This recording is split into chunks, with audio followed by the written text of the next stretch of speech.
இதில் கன்னிராசி. எந்தெந்த வயதில் எப்படி இருப்பார்கள் கன்னிராசிக்காரர்கள்? கன்னிராசியின் அதிபதி கிரகங்களின் இளவரசரான புதன் பகவான் ஆவர். கன்னிராசி பல வர்ணங்கள் கொண்டது, சீதள சுபாவம் கொண்டதுமான இரண்டாவது உபயராசியாகும். கன்னிராசி பகல் நேரத்தில் வலுப்பெற்றதாக இருக்கும். உத்திரம் 2, 3, 4ஆம் பாதங்களிலும், அஸ்தம், சித்திரை 1, 2ஆம் பாதங்களிலும் பிறந்தவர்கள் கன்னிராசியில் பிறந்தவர்களாக கருதப்படுவார்கள்.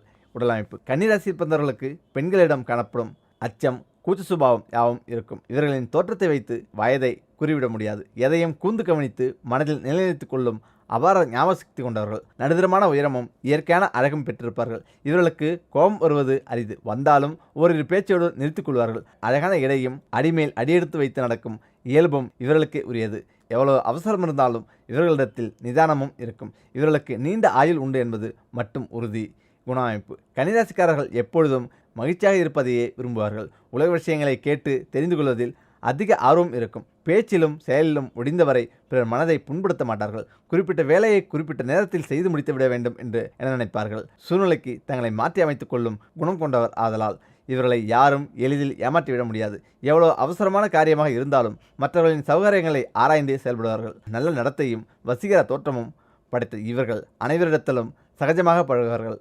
எவ்வளவுதான் கற்றறிந்திருந்தாலும் அகம்பாவமின்றி தாம் கற்றதை பிறருக்கு போதிப்பார்கள். பிறரையும் நல்ல வழியில் நடக்க கற்றுக் கொடுக்கும் சுபாவம் கொண்டவர் ஆதலால் இவர்களின் மத்தியஸ்தத்திற்கு நல்ல மரியாதை உண்டு. பிரசங்கம் செய்வது, உபன்யாசங்கள் செய்வது இவர்களுக்கு மிகவும் பிடிக்கும். உறவினர்களால் சில தொல்லைகளை எதிர்கொள்வார்களே தவிர இவர்களுக்கு எதிரிகள் இருக்க மாட்டார்கள். மிருதுவான வார்த்தைகளால் நயமாக பேசி பிறரை வசியப்படுத்தும் பேச்சாற்றலும் அறிவாற்றலும் கொண்டவர்கள் இவர்கள். தவறு செய்பவர்களை கூட தன் அன்பான பேச்சாற்றலால் திருத்திவிடும் இயல்புடையவர்களாக இருப்பார்கள். தன்னை தாழ்த்தி பிறரை உயர்த்தும் நற்குணமும் இருக்கும். இதில் மன வாழ்க்கை. கன்னிராசியில் பிறந்தவர்கள் எப்பொழுதும் சுகமான வாழ்க்கை வாழவே விரும்புவார்கள். கஷ்டங்களும் துன்பங்களும் வந்தாலும் இவர்கள் எதை பற்றியும் கவலைப்படுவதே இல்லை. வாழ்க்கையையும் இவர்கள் நினைத்தவாறே மகிழ்ச்சியுடனேயே வாழ்வார்கள். இவர்களுக்கு கிடைக்கக்கூடிய வாழ்க்கை துணையும் எதிலும் விட்டுக் கொடுக்கக்கூடிய பண்பு கொண்டவர்கள் ஆதலால் எந்த விஷயத்தையும் பெரிதுபடுத்தாமல் வாழ்க்கை திருப்திகரமாக அமையும். பெரிய குடும்பத்தில் பிறந்தவர்களாக இருந்தாலும் ஆரம்பத்தில் ஒற்றுமையாக இருந்தாலும் திருமணத்துக்கு பின் பிரிந்து தனியாக குடித்தனம் நடத்துவார்கள். என்றாலும் எந்த ஒரு காரியத்தையும் குடும்பத்தில் உள்ளவர்களை கலந்து ஆலோசிக்காமல் செய்ய மாட்டார்கள். பொருளாதார நிலை. கன்னிராசியில் பிறந்தவர்களுக்கு போதுமென்ற அளவிற்கு தனவரவு தாராளமாக இருக்கும். இவர்களுக்கு ஓய்வாக இருப்பதில் நாட்டம் குறைவு என்பதால் சும்மா இருக்கும் நேரத்தில் கூட எதிலாவது ஈடுபட்டு பணத்தை சம்பாதித்து விடுவார்கள். தனது அறிவு, திறமை, பேச்சாற்றல் ஆகியவற்றால் பணவரவுகள் பல மடங்கு உண்டாகும். வருமானத்துக்கேற்றவாறு செலவுகள் செய்து கடனின்றி வாழ்வார்கள். கிடைக்காத பொருளுக்கு இயங்குவதை விட்டு கிடைத்ததை கொண்டு திருப்தி அடைவார்கள். என்றாலும் சொந்த வீடு, மனை, வண்டி, வாகன வசதிகள் அனைத்தும் அமைத்துக் கொள்வார்கள். பொதுநல பணிகளுக்காகவும் ஓரளவு செலவு செய்யும் ஆற்றலும் இருக்கும். சம்பாதிக்கும் பணத்தை கட்டி காத்து பொறுப்புடன் செயல்படுவார்கள். பழைய பொருட்களையும் புத்தகங்களையும் வாங்கி சேர்க்கும் பழக்கம் இவர்களுக்கு இருப்பதால் இவற்றிற்காகவும் நிறைய செலவு செய்வார்கள். பணம் கொடுக்கல் வாங்கலில் சற்று கவனமுடன் நடந்து கொள்வது நல்லது. புத்திர பாக்கியம். பிள்ளைகள் விஷயத்தில் கன்னிராசிக்காரர்கள் கொடுத்து வைத்தவர்கள் என்றே கூறலாம். ஆசைக்கு ஒரு பெண், அத்திக்கு ஒரு பெண் என புத்திர பாக்கியம் அமைந்தாலும் ஒரு சிலருக்கு பெண் குழந்தைகளே அதிகம் இருக்கும். பெண் குழந்தைகளையும் ஆண் குழந்தைகளைப் போலவே வளர்க்கும் பண்பு கொண்டவராக அவர்களின் விருப்பத்துக்கு மாறாக நடக்காதவர்களாகவும் இருப்பார்கள். இதனால் கன்னிராசிக்காரர்கள் பிள்ளைகளால் சாதகமான பலனையே நற்பலனையே அடைவார்கள். தொழில். கன்னிராசியில் பிறந்தவர்களுக்கு தெரியாத கலையே இல்லை என கூறலாம். அதிலும் கலைத்துறை மீது அதிக காதல் கொண்டவர்கள். ஒரு துறையோடு நிறுத்திக்கொள்ளாமல் 2, 3 துறைகளை தேர்ந்தெடுத்து அதில் வெற்றியும் லாபமும் காணக்கூடியவர்கள். கன்னிராசியில் பிறந்தவர்களுக்கு ஆசிரியர் பணி, பொறியியல், வல்லுநர் பணி, அயல்நாட்டு தூதர், வழக்கறிஞர், மேற்பார்வையாளர், கணக்காளர், எழுத்துறை, கதாசிரியர், சினிமா, நடனம், நாடகம், ஓவியம் போன்ற பல துறைகளில் பணிபுரியும் வாய்ப்பு அமையும். எந்த துறையில் இருந்தாலும் வாக்கு சாதுரியம், திறமை, கலைநுட்பம் போன்ற திறமைகள் வெளிப்படையாக தெரியும். பொதுப்பணிகளிலும் ஓயாது ஈடுபட்டு பேரும் புகழும் பெற்றிடுவார்கள். நடைமுறைக்கு ஏற்றவாறு மொழிபெயர்ப்பது, ஓய்வும் திட்டுவது இருக்கும். சிறு பணியில் சேர்ந்தாலும் வயது ஏற ஏற இவர்களது அனுபவ முயற்சியால் புகழின் உச்சிக்கே சென்று விடுவார்கள். உடல் சிரமமில்லாத பணிகளில் ஈடுபட்டு சிக்கனமான செலவுகள் செய்து சேமிப்பையும் பெருக்கியுள்ளார்கள். உணவு. கன்னிராசிக்காரர்கள் சிற்றுண்டி பிரியர்களாக இருந்தாலும் எதையும் அளவோடு தான் உண்பார்கள். இவர்கள் உணவில் அடிக்கடி பசும்பால், குறைவகை, பழ வகைகள் சாப்பிடுவது நல்லது. உயர்தர உணவு வகைகளில் அதிக விருப்பம் கொள்ளாமல் பசி நேரத்தில் எது கிடைக்கிறதோ அதை திருப்தியுடன் சாப்பிட்டு மகிழ்ச்சி அடைவார். உங்களுக்கேற்ற எண் 4, 5, 6, 7, 8. நிறம் பச்சை நீலம். கிழமை புதன், சனி. கல் மரகத பச்சை. திசை வடக்கு. தெய்வம் விஷ்ணு. இதில் உத்திரம் நட்சத்திரம். உத்திர நட்சத்திரத்தில் பிறந்தவர்களுக்கு முதல் திசையாக வரும் சூரிய திசை 6 வருடங்கள் நடைபெறும். என்றாலும் பிறந்த நேரத்தை வைத்து கணக்கிட்டு மீதமுள்ள சூரிய திசை காலங்களை அறியலாம். சூரிய பகவான் பலம் பெற்று கேந்திர திரிகோண ஸ்தானங்களில் அமர்ந்திருந்தால் குடும்பத்தில் சுபிச்சம், தந்தைக்கு முன்னேற்றம் கொடுக்கும். பலமிழந்தால் உஷ்ணம் சம்பந்தப்பட்ட பிரச்சனைகளையும் தந்தைக்கு கெடுபலனையும் உண்டாக்கும். இரண்டாவதாக வரும் சந்திர திசை காலங்களில் ஜாத தொடர்புடைய பாதிப்புகள் ஏற்பட்டாலும் கல்வியில் ஏற்ற இறக்கமான சூழ்நிலை உண்டாகும்.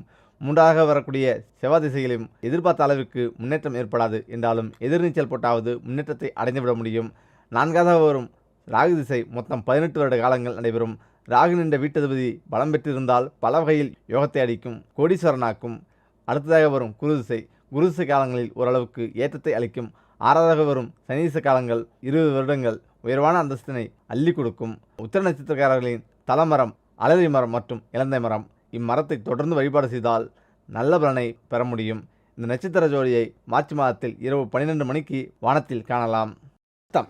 அஸ்த நட்சத்திரத்தில் பிறந்தவர்களுக்கு முதல் திசையாக வரும் சந்திர திசையின் மொத்த காலங்கள் 10 வருடம் என்றாலும் பிறந்த நேரத்தை கணக்கிட்டு மீதமுள்ள சந்திர தசா காலங்களை அறிய முடியும். இத்திசை காலங்களில் உடல்நிலையில் ஜல சம்பந்தப்பட்ட பாதிப்புகள், தாய்க்கு சிறு சிறு சோதனைகள் தோன்றி மறையும், அதாவது குழந்தை பருவங்களில். இரண்டாவதாக வரும் செவ்வாய் திசையின் மொத்த காலங்கள் 7 வருடங்களாகும். இத்திசை காலங்களில் செவ்வாய் பலம் பெற்று அமைந்திருந்தால் கல்வியில் முன்னேற்றம், குடும்பத்தில் சுபிச்சம் உண்டாகும். இல்லையெனில் கல்வியில் மந்தநிலையும் உடல் ரீதியாக ஆரோக்கிய பாதிப்பினையும் உண்டாக்கும். மூன்றாவதாக வரும் ராகு திசை காலங்கள் 18 வருடங்களாகும். இத்திசை காலங்களில் கல்வியை தொடர முடியாத நிலை, குடும்பத்தில் பிரச்சனை, எதிலும் எதிர்நீச்சல் போட வேண்டிய சூழ்நிலை ஏற்படும். தேவையற்ற நட்புகளாலும் பிரச்சனைகள் உண்டாகும். நான்காவதாக வரும் குரு திசை சாதிக்க வைக்கும் நல்ல தொழில் யோகத்தையும் பொருளாதார மேன்மையையும் கொடுக்கும். ஐந்தாவதாக வரும் சனி திசை காலங்கள் யோகத்தை அள்ளித்தரும், சமுதாயத்தில் பெயர் புகழ் உயரும், பொருளாதாரத்தை உயரடை செய்யும். பூமி, மனை, வண்டி வாகனம், ஆடை ஆபரணம் யாவும் சேரும். சித்திரை நட்சத்திரம். சித்திரை நட்சத்திரத்தில் பிறந்தவர்களுக்கு முதல் திசையாக வரும் செவ்வாய் திசை மொத்த வருட காலம் 7 என்றாலும் பிறந்த நேரத்தை கணக்குண்டு மீதமுள்ள தசாபுத்தியை பற்றி அறிந்து கொள்ள முடியும். நீங்கள் பிறக்கும்போது குழந்தை பருவத்தில் செவ்வாய் திசை வருகிறது. இந்த காலகட்டத்தில் நீங்கள் பிறந்த பிறகு உங்கள் குடும்பத்தில் பெரிய ஒரு மாற்றம் நிகழும், அதாவது பல மடங்கு முன்னேற்றமடைய ஆரம்பிக்கும். இரண்டாவதாக வரும் ராகு திசை மொத்தம் 18 வருட காலமாகும். இத்திசை காலங்களில் ராகு நின்ற வீட்டதிபதி ஆட்சி உச்சம் பெற்று சுவர் பார்வையுடன் இருந்தால் மட்டுமே இளமை கால வாழ்வில் கல்வியில் முன்னேற்றமும் சுகவாழ்வும் கிட்டும். ராகு நின்ற வீட்டதிபதி பலமிழந்திருந்தால் கல்வியில் ஈடுபாடு இருக்காது. பெற்றோர், பெரியோர் மற்றும் ஆசிரியர்களிடம் அவப்பெயரை எடுக்க நேரிடும். தேவையற்ற நண்பர்களின் சேர்க்கையும் அதனால் வம்பு வழக்குகளும் ஏற்படும். அடுத்ததாக மூன்றாவதாக வரும் குருதிசை காலங்கள் 16 வருடம் நடைபெறும். இத்திசை காலங்களில் கடந்த கால பிரச்சனைகள் விலகி முன்னேற்றமான நிலை, முரட்டு சுபாவம் மறைந்து அனைவரிடமும் அன்பாக பழகும் பண்பும் உண்டாகும், சுகவாழ்வு கிட்டும். நான்காவதாக வரும் சனி திசையாகும். இது 19 வருட காலங்கள் நடைபெறும். சனி திசை மாரக திசை என்றாலும் சனி பலம் பெற்று சுவர் பார்வையுடன் இருந்தால் பல வகையில் மேன்மைகளும் சமுதாயத்தில் உயர்வும் உண்டாகும். உடனிருப்பவர்களால் உயர்வுகள் கிட்டும், சமுதாயத்தில் பெயர் புகழ் உயர்வடையும்.